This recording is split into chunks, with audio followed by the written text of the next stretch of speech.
Hey everyone, welcome to IMAGI-NATION TV. My name is Christy and I'm meeting you today from the lands of the Wadi Wadi people. I'm a proud Indigenous woman from the Jerinja mob along the south coast of New South Wales in Australia, and I have the privilege of working in the HR team at AIM. Hey Christy, hey everyone. My name's Blake. I'm lucky enough to work alongside Christy and the rest of our mob at AIM every day on our mission to build a fairer world. I'm meeting you today from the lands of the Dharawal people, which is a place that a lot of people call Sydney or just south of Sydney. It's really rainy and wet and windy today in Dharawal country, but normally this time of year it's really hot because we're right in the middle of summer. Anyway, Christy, what are we talking about today? Good question, Blake. Today we are having a yarn about our favourite topic, HR, and the future of work. We're going to dive deep into how COVID has changed the way we work and what opportunities does this give us to change how we work and how we choose to live. What's our purpose in the workplace? We're going to talk about new strategies for work and also the ways individuals engage with work. Unreal. And we have an incredible lineup of panelists today. We've just been doing a little bit of a get to know you in the pre-show, and I'm so excited. Like, this conversation is obviously front and center of what Christy and I do at work every day, and what all of us at AIM are thinking about at the moment is the way that we're working and the way that COVID has given us new opportunities to think about work differently. And our three guests today are also right in the center of this conversation. So there's so much that we're going to learn today.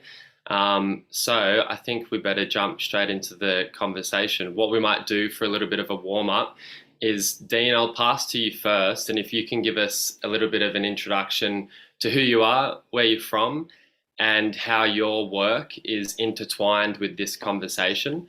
And then Dean, your job's going to be to pass to one of the other guests on the show. And then the next guest will pass to the final guest, and then we'll come back to Christy after that. So Dean, over to you, mate. Sure thing. Thanks, Blake. I don't know if I can handle the pressure of passing over. It feels like a lot. My name's Dean Williamson. I'm one of the founders of an organization called Human Systems Co. And what we do, we sort of live, we try and live in the world of future work, I think.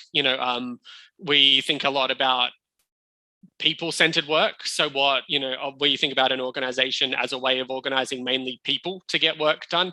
And so within that is, what do people need? If we were going to redesign not around output, but around how people work well together. What do you need to create? What do you need to design? What do you need to enhance to do that kind of stuff? So we really try and get around people and point them in the way of doing really great work, and also really changing the world through doing really great work, because I think those two things are really linked together. And so, yeah, I'm really looking forward to having a conversation about sort of complexity and doing work in the real world, which I think is awesome fun. Have I covered everything? Was there anything else I needed to cover off on? You've got it. Yes, except for the Passover. All right. So I'm going to pass it. I should say too, I'm near you. I'm on Dharawal land in Sydney as well, but I'm out in the southwest of Sydney in a place called Camden, where my house is. And I'm going to pass. Let's go to Crystal. That's all right. Look, I don't know where you are in relation to me, but I'm going to hand you a stick somewhere. Thank you. Thank you so much. I am Crystal Johnson, and I'm the encourager, and I am from Dallas, Texas. So a little known place, hopefully. Dallas Cowboys, if anybody have heard of them, football team. And I am a mental wellness coach. And I founded my company, The Encourager, about a year ago to help bring wellness to work, to help everyone, everyday lives, understand how they can actually practice self-compassion, as well as mindfulness and meditation, in a very easy to use framework, but also shift their perspective to a more open and more cognitively flexible view so that they can actually live healthier mental lives. So I'm very excited about being here. It all intertwines with being able to understand where you're coming from, but other people that are sitting across from you, and then where we all in different places in the world sit and what could be happening and impacting us, so that we can have compassion for someone else who could be from another country and have family back home, and really be able to be mindful of everyone's lived experience. So thank you, and I'll pass it over to Alex. Boom. Well, thanks very much. So my name is Alex Pong. I am coming from California, and I am the author of several books, including a book about rest called Rest, which is about the kind of hidden role of hobbies and downtime and things in the lives of really creative and prolific people. And more recently, a book called Shorter, which is about the global movement to implement a 4-day week and how companies do it and why they do it and sort of what benefit it brings to people and organizations and sort of economies. And these days, I also do some work sort of with either companies or nonprofits, a little bit of policy stuff around sort of how to make a 4-day week happen. So that's who I am. Awesome. What a terrific lineup we've got today. I'm gonna jump straight into a question, and I will. So, Dean, what are your thoughts on the new models of work in the 21st century, like that have come through from the pandemic? Yeah, well, when I think about new models, I think about what's the existing model first, because we are seeing shifts, I think, and we'll see how deep and fundamental that goes depending how long things like the pandemic go on, I suppose. But I think, if you had to describe broadly what the model of work is now in terms of, that we're responding to or bouncing off, we're talking about sort of compartmentalization. So people, a lot of organizations are built around sort of scientific management and things, which is compartmentalizing work to be done into sort of smaller parts, and you still see this all the time with, a lot of organizations will do something called a restructure, which is like, we're going to structurally move a whole bunch of stuff around, and they still have this fun game where it's like they have this box, which is a job role.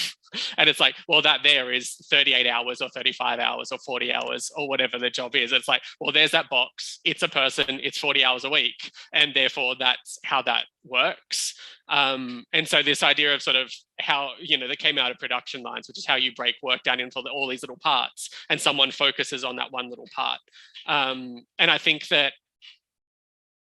what sort of the pandemic and what the world is shifting to more broadly is understanding that things are a lot more complex than that exercise. The same thing of, strategic planning, let's plan 5 years out, everything will be predictable, controllable, and therefore we'll be able to achieve 65% market share because the world is predictable and controllable.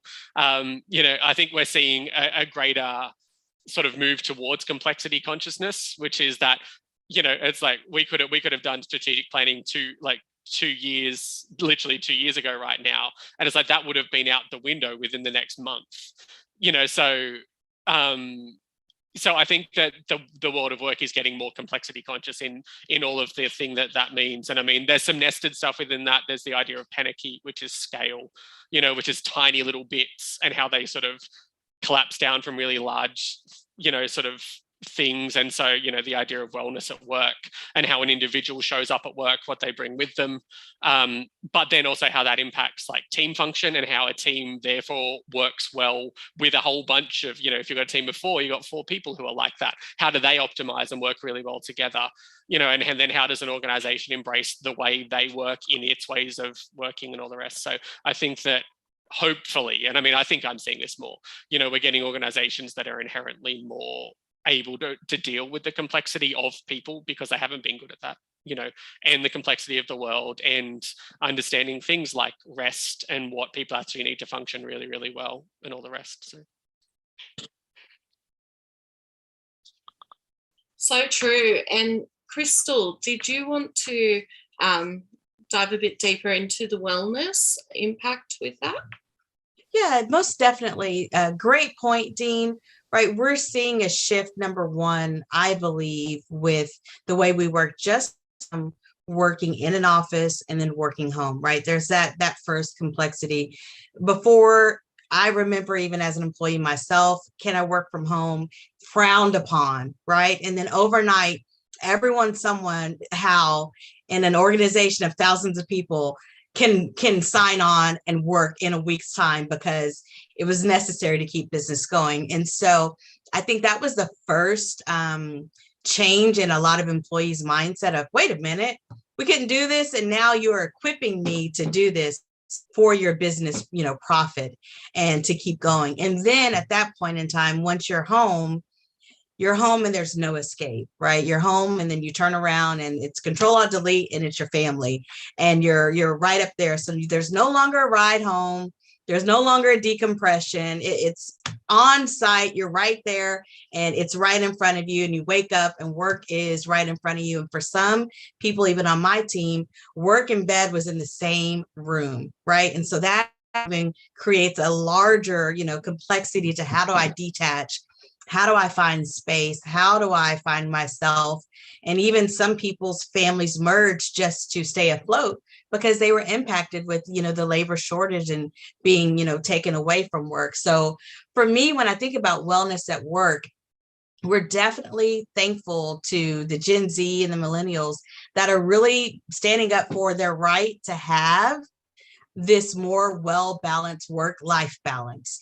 And they're really creating that shift for, people organizations that have ran their business the same way, to say we need to look at it at a different way if we're going to continue to hire and attract employees that are smart and that are going to give us the edge, right, at the end of the day. And so when I think about the wellness and working, especially with the 4-day work week, it's all about setting boundaries with your employer, but also setting boundaries at home. Because if you're not careful, you're going to end up using that extra day for that honey-do list and working at home. And then you really don't have that time to actually stop and rest and have that be a benefit to you personally. So it's really and truly about doing that, not feeling guilty, not thinking that you have to work as a badge of honor. They pay you to work a certain amount of hours and that's what you're there for. But then also being able to go home and say, it's my day off. And I'm going to spend this time doing things for myself, whether it's vegging out on the couch, Netflixing and chilling, whether it is, getting up and going for a walk and just spending time, with yourself, or even running your own errands for your own personal health, going to the doctor, going to the dentist, and then having some time for you so that you can be more available for your family, but also on Monday for your employer. And that's what it's all about, teaching people how to have boundaries, when to say no, recognizing that this is your life. These are your days, these are your hours, and you own them. And you have to have that command and control of your life, and then realize that everything else is going to work out. So that's my input there, Christy. Awesome. Thanks, Crystal. Thanks, Dean. Crystal, that's a really good segue, I think, to bring Alex in on the conversation. I think you've got a lot to say about rest, Alex.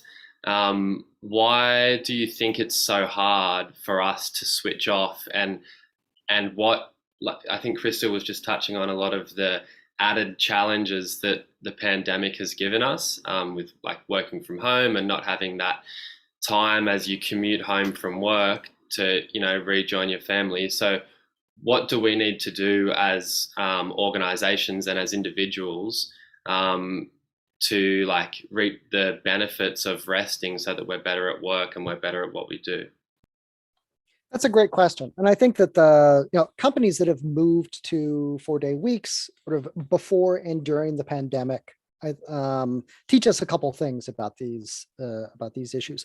One of them is that we have, I think, tended to overemphasize sort of personal solutions to problems of work-life balance, time management, productivity, et cetera, rather than looking for structural ones, which has had the impact, number one, of sort of encouraging us, at least in the States, to think that even though we all suffer from these issues, every solution has to be personal, has to be kind of individually crafted, and all too often is something that comes potentially at the expense of our relationships with our colleagues, and potentially creating friction within organizations. It's also shown us, I think, that the kinds of solutions, the kinds of structures that people had to build in order to keep work life and kind of family running, these turned out to require an enormous amount of energy, and they broke really quickly when things started to go bad, right? And this I think underlines the need for more robust, more systemic kinds of solutions to these problems. At the same time, I think, as Crystal, said, that one of the positive experiences of the pandemic was that it showed companies and people that it was possible for them to change faster and more profoundly than they would have thought possible in January 2020.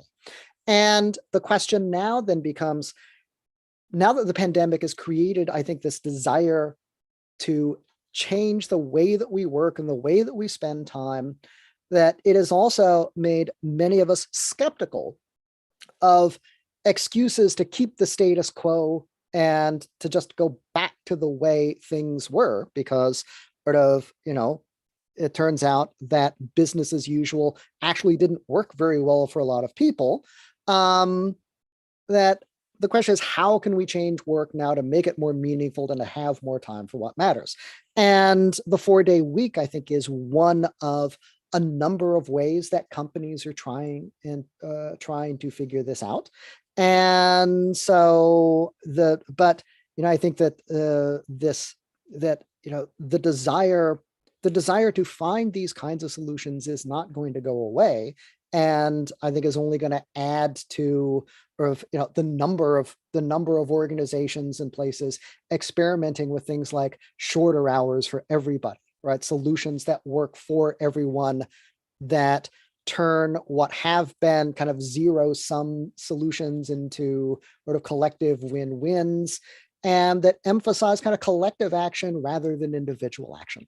So that's why I think so. And I think that is the way forward for all of us now. And if you don't mind me jumping back in, I think it's such an interesting point. I think it did a lot of damage for organizations that made no movement in these directions beforehand, to then, it was a complete lie. When there was a reason to for survival, it was entirely possible. And yet all these people who had been asking questions and probably made to feel like they were an individual problem within organizations, had essentially been lied to. And when there was a good enough reason, you could move the systems and structures and all the things to enable it to happen. And I think that probably broke a lot of trust, with organizations. And I think that a lot of people are probably feeling the back pull of that, which is that now you're telling me we have to go back or we have to adopt these things. And it's like, no one's going to buy into that in any meaningful way, unless it's something they want, they're happy to compromise on or to do a little bit of. And I think that's an individual proposition. But I think now there's just this underlying bed of cynicism that lives among people of, well, that was possible. You never even bothered to try beforehand. And now I don't know if I'm entirely going to believe when you tell me we need to come back in, or, and I mean, it also shows me how difficult change is, because, the skills that it takes to make this work, we're talking about, we were talking about quantity of time that people are kind of purchased for in their jobs. And Alex, I think the 4-day work week really brings out the idea of quantity quality of what you do. It's like, if you rest for a day and you can bring yourself really firing on all engines to really, to meaningfully work in 4 days, why am I spending 40 hours a week when actually I can be spending, 32 or 30 and really meaningfully putting out, doing the same amount of work? And that's the complexity conscious part, is then it brings in, well, what's in my job? If I spend 30 hours of that on meetings and 3 hours actually doing my, the things that are really important, is that a good use of my time? I think people have broken all of this stuff down a lot more now, and a lot more questioning of their roles, which I think is great. I think that's excellent.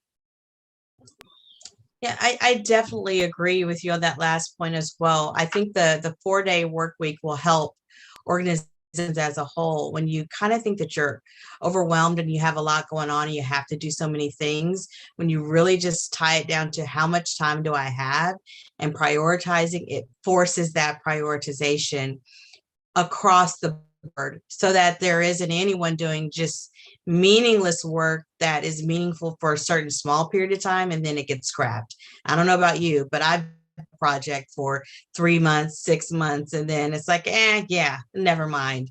And at that point, it's like, what was I doing and spending my time on, right? It really gets frustrating. So it really, that 4-day work week really forces companies to ask, what are we going to do with this time? Because it is geared 100% pay, 80% hours, but we want to get 100% of performance. So how do we do that? How do we still get the same performance? And we've really got to look at, what are we investing in? How are we utilizing our employees' times and making it beneficial? But that conversation starts from the top down, right? And it also has to be circulated time and time again. You have to check yourself, right? Because there are people that will make up work.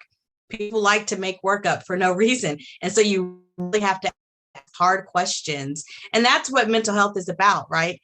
Asking yourself hard questions. What does this mean? Is it beneficial? Is this going to make my life better? And organizations have to have that mental, capacity and flexibility, and that own sense of, organizational self to say, what are we doing? And if it's not right, change it, and be willing to adapt and to change over time so that you can get the results that you want at the end of the day. We're actually pretty excited. On the 24th of January this year, AIM introduced a benefit in the form of a weekly learning and development day. And this way it allows staff 1 day per week to be dedicated to an L&D activity. And that, I think, is like, and so we're trialing that, and it's as you were all saying, like, we're not moving backwards, like we're trying to move forwards with this and what we've learnt with it. But yeah, it is, change is terrifying. I think what you'll find, Christy, is when you give people the flexibility to grow, they'll then start to think about, how can I grow more in this position? So my team that I have right now, they get 2.5 hours every Friday for personal development, whatever that may be. And then Monday through Friday, they get 15 to 30 minutes of mental health. I expect you to log off and do something for yourself, whatever it could be. Watch a show, take a walk, eat something, take a short cat nap if you can cat nap. But what it says is, I'm investing in you so that you can then utilize this time, invest in yourself. But if you make someone else better, you as an organization will automatically be better. That it's a win-win situation. And I think that's what we as organizations and as leaders need to be able to see, that if we allow our team members to grow, we at the same time will grow as well.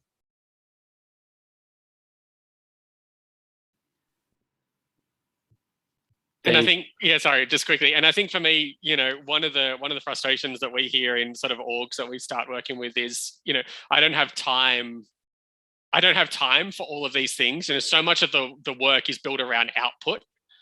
and I like the signal that, because everyone has a list of articles or reports or all these things they want to read because they're probably interested in the topic of their job. I hope at least a little bit. They have all these things they want to read and learn and do, and like no one ever really has time like to embed that section of work in work time. The idea that I'm going to go lie in my bed for 2 hours and read this this piece that I was really interested in that relates to my work. Like most organizations, if they said, I'm going to go lie in the bed for 2 hours and read this thing, most managers are going to be in some way like vibrating in their head with dissonance about that, as opposed to that being seen as a really valid part of work, which is like, you want people to be learning and growing, like Crystal said. And maybe that's some doubt, they're going to come back better from that. That's great. That's heaps better than sending 142 emails in 2 hours. That sense of time pressure is something that is ubiquitous in companies, but it's worth noting that there are studies that tell us that in the average office, workers lose between 2 and 4 hours of productive time every day to meetings that go too long, to managerial processes that are kind of outmoded, to conflicting priorities, to distractions, or that one quick question that turns into a 10-minute conversation that then requires another 10 minutes to get you kind of back on track on the thing that you're working on. And so in a sense, what that tells us is the 4-day week is actually already here. It's just buried underneath a lot of outmoded practice and and kind of time, time garbage. And so if you can get rid of that, then you go a long way to being able to do the same work in fewer days without having to think about making changes to anyone's pay. And as an additional win for the company, generally without having to actually spend much money at all on things like, new tools or technology or stuff. So, it is much more accessible, I think, than, people thought 2 or 3 years ago when it sounded like this kind of, crazy, sort of Nordic thing that was, along with like knitting socks and hygge and so on. That, it's not this foreign thing that you have to import. It's this thing that actually exists in your organization if you can just, take the time to actually, to actually get it. Yeah, I definitely think. Go ahead, Blake. Sorry, I was just going to say that's great, Alex. I think one of the challenges that organizations are facing is that I think managers and employers know that there is that time that's wasted there, but it's almost like that time that's wasted, there's some weird sort of phenomenon that happens that if that someone's in the office, they're on the clock, so that at least it's being wasted in the office where it can be seen that it's being wasted. Whereas moving to a 4-day week, it's like, or bringing in some other practice that allows employees to take more time for their well-being or for their mental health, it's sort of handing over the controls for employees to take a much more self-managed and self-directed approach to how they choose to operate in their working life. And I think this isn't what I think, this is what I've read. And what people tell me, that it requires a lot of trust within organizations and within the people within the organizations.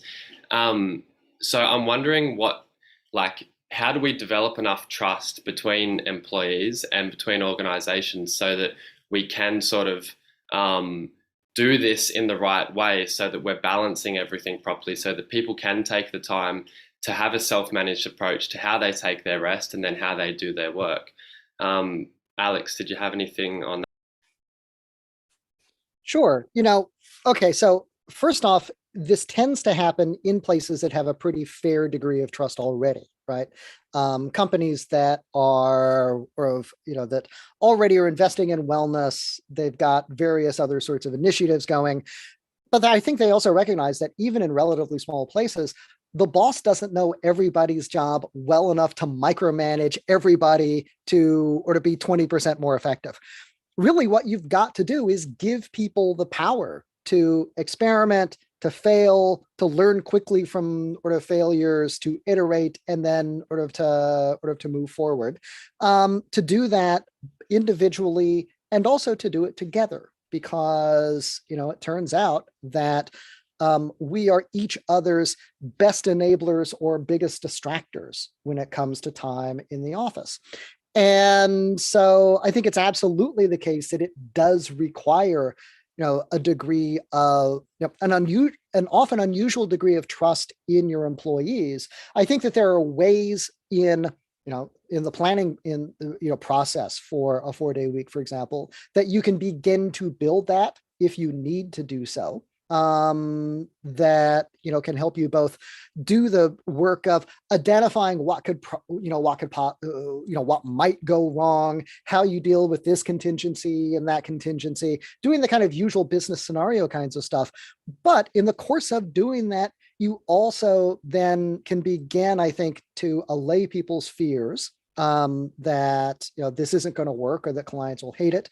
And you can also begin to see that probably in most cases, your people actually know their jobs better than you thought. And that given the right incentive, will actually do a good job of redesigning them so that everybody can benefit from this shorter work week. Thanks, Alex. So true. And we've reached our time for the day, but we could talk this all day. I'm pretty sure Blake agrees. I do want to leave us with a question, which if I could get everyone on the call and audience to have a think about as well. It's too big a one to tackle now, but if we're applying a 4-day work week to companies, where is the space to introduce this into our schooling system? So if everyone could just have a think about that as well. Alex has just put forward that this is already happening in UAE. That's pretty exciting.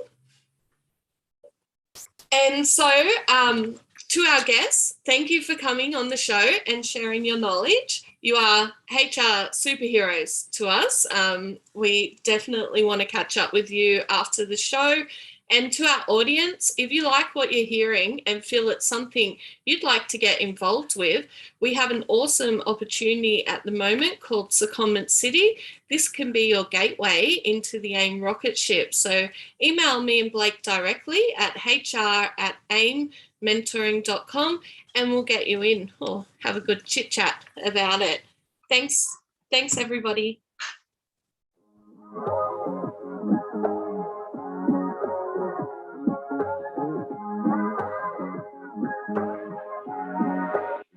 Sure.